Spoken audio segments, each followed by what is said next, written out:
Saúde os irmãos com a paz do Senhor.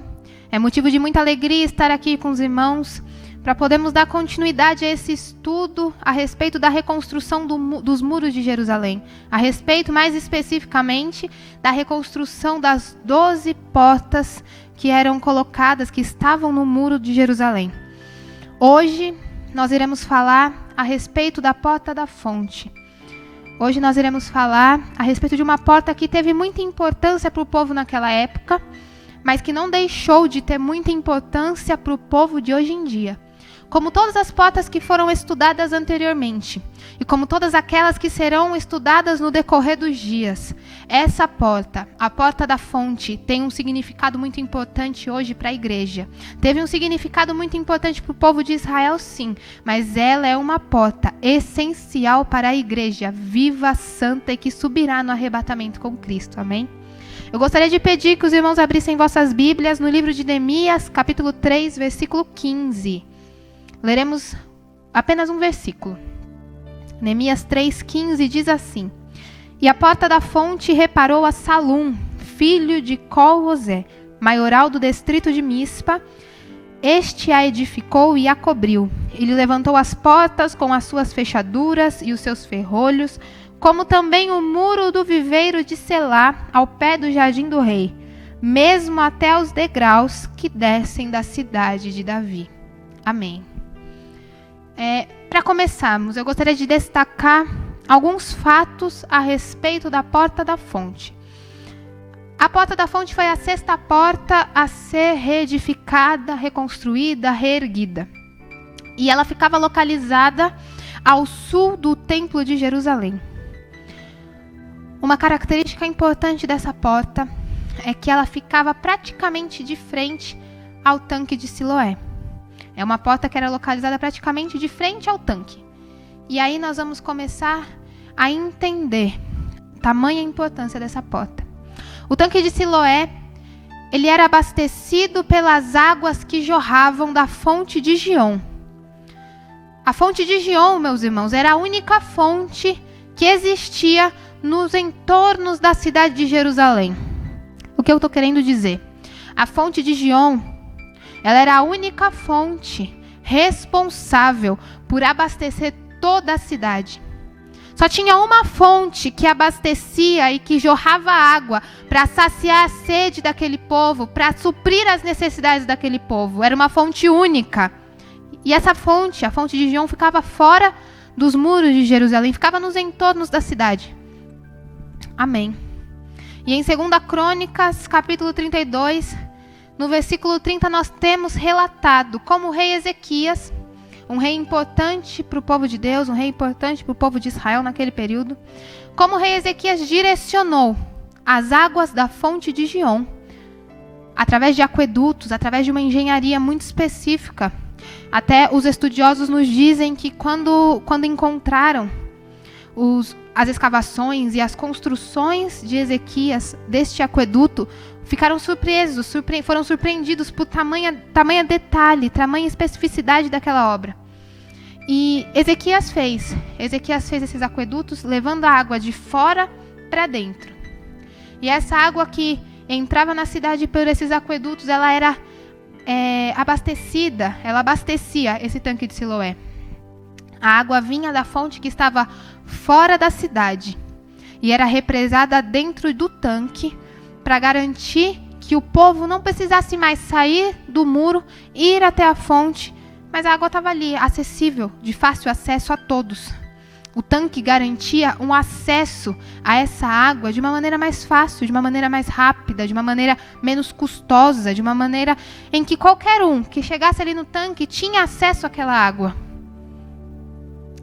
O tempo vai passando e na história do povo de Jerusalém, do povo de Israel, nós temos um período em que a cidade de Jerusalém, primeiramente cercada e depois sitiada pelos assírios. O que eu estou querendo dizer é que a fonte ficava do lado de fora. A cidade estava cercada, então ninguém entra e ninguém sai. Ninguém entra e ninguém sai. Como que esse povo ia buscar água? Como que esse povo ia ter acesso à fonte para poder saciar suas necessidades?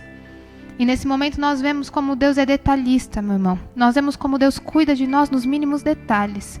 Nós vemos como o Senhor está conosco, ainda que em momentos de adversidade, ainda que em momentos que você se sinta cercado, ainda que em momentos que parece que o inimigo está triunfando. O Senhor está dizendo: meu filho, você não está indo até a água, mas a água está chegando até você, porque eu sou o Deus que faz os caminhos para que a sua vida seja mantida. Eu sou o Deus que garante a tua sobrevivência no tempo de adversidade.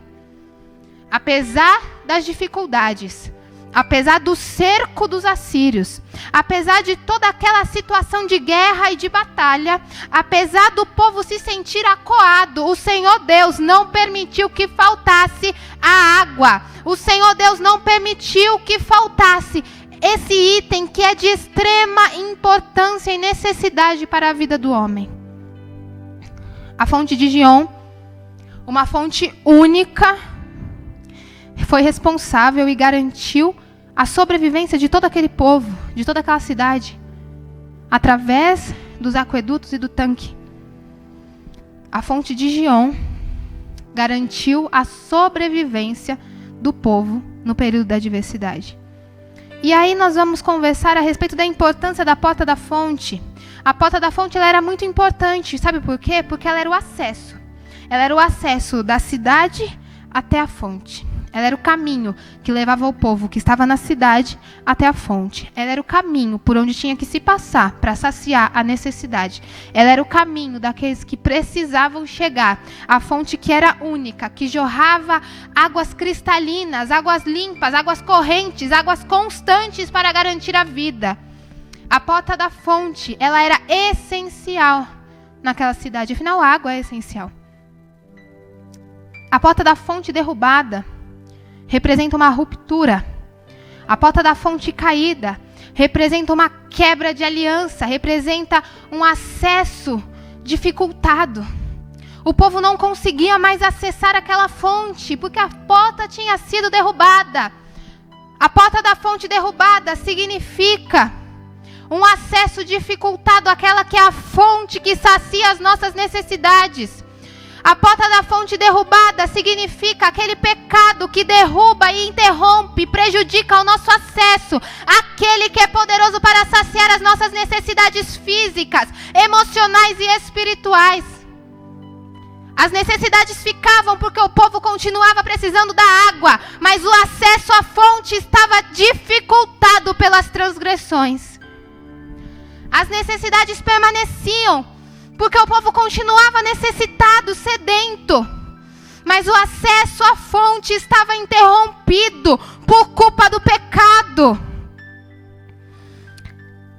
A porta da fonte derrubada é um alerta. A porta da fonte caída significa um alerta. Nós precisamos reconstruir o caminho, desobstruir aquilo que está tampando o acesso àquele que vem para saciar as nossas necessidades. No Evangelho de Jesus, escrito por João, capítulo 9, nós temos relatado um milagre operado por Jesus na vida de um homem cego. E a palavra de Deus nos revela um detalhe muito específico, que aquele homem ele era cego de nascença. Jesus, ao fazer barro, lodo com as mãos, passa no rosto daquele homem e diz: olha, você vai lá no tanque de Siloé, você vai lá naquele tanque abastecido pelas águas da fonte de Gion e lava os seus olhos. Vai lá no tanque de Siloé e lava o rosto. Tira esse barro que eu passei no seu rosto. Vai lá nas águas e se lava. Nós conhecemos a história, esse homem ele foi curado. E aí, o que me leva a refletir a respeito, Siloé, traduzido, significa enviado. Siloé, traduzido, significa enviado. O tanque era abastecido pelas águas da fonte de Gion, que significa geradora. O tanque era abastecido pelas águas da fonte única e geradora. O tanque, o enviado, abastecido pelas águas da fonte única e geradora. Ao ordenar que aquele homem fosse lavar os seus olhos nas águas que afluíam de uma fonte geradora para um reservatório enviado, Jesus está mais uma vez nos anunciando a missão que ele mesmo viera cumprir através de sua vida, morte e ressurreição. Aquele que foi o enviado de Deus para nos restabelecer o acesso à fonte das águas que curam, cegueira física sim, mas principalmente a cegueira espiritual. Em João 4, nós temos relatado quando Jesus se encontra com a mulher samaritana na fonte de Jacó. A mulher pecadora, uma mulher desprezada pelo seu povo, uma mulher que vivia às margens da sociedade. E mais uma vez o Senhor se apresenta como o caminho para o pecador ter acesso às fontes, à fonte da água viva. Essa água que cura, mas essa água que também limpa. Essa água que cura a cegueira, sim, mas também é a água que limpa e restabelece uma dignidade que antes fora perdida. O Senhor Jesus diz assim: qualquer que beber desta água tornará a ter sede, mas aquele que beber da água que eu der, se fará nele uma fonte de água a jorrar para a vida eterna. A fonte de água viva, que cura, mas limpa também. Ela cura a cegueira, ela cura, mas ela limpa toda aquela sujeira que tem te impedido de adentrar e ter uma vida de santidade com Deus. Ao ensinar na festa dos tabernáculos, o Senhor Jesus mais uma vez faz referência a essa fonte. Jesus diz assim: se alguém tem sede, venha a mim e beba. Quem crê em mim, como diz as Escrituras, rios de água viva, uma fonte de água viva correrão dos seus ventres. E isso disse do Espírito que haviam de receber os que nele crescem. E isso disse do Espírito que haviam de receber os que nele crescem. Através de Jesus Cristo, meu irmão, nós temos acesso ao Espírito Santo de Deus, a fonte de água viva. Jesus veio para restabelecer o caminho e o acesso ao Pai através do Espírito Santo.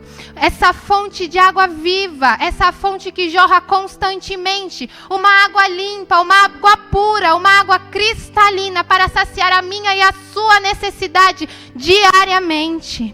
Jesus nos impulsiona para uma vida de comunhão com Deus através do Espírito Santo. Aleluia. Esse Espírito que intercede, esse Espírito que ajuda, esse Espírito que te consola nos momentos de adversidade, esse Espírito que te direciona nas decisões importantes e até naquelas que você pensa que não são muito importantes.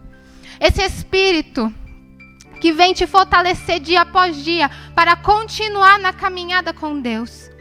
Quando nós nos cansamos de uma caminhada, um dia enfadonho, um dia em que o trabalho foi pesado, um dia que nós andamos muito e o sol arde sobre a nossa cabeça, nós bebemos um copo de água para restabelecer as nossas forças e continuarmos caminhando, não é verdade?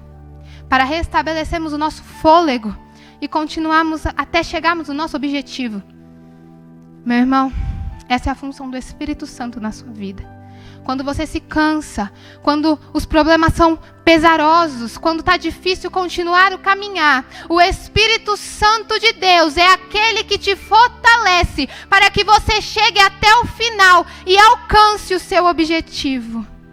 Aleluia. Restaurar a porta da fonte é restabelecer, é tornar o acesso possível à fonte de poder, à fonte de vida, à fonte de salvação, à fonte de santificação.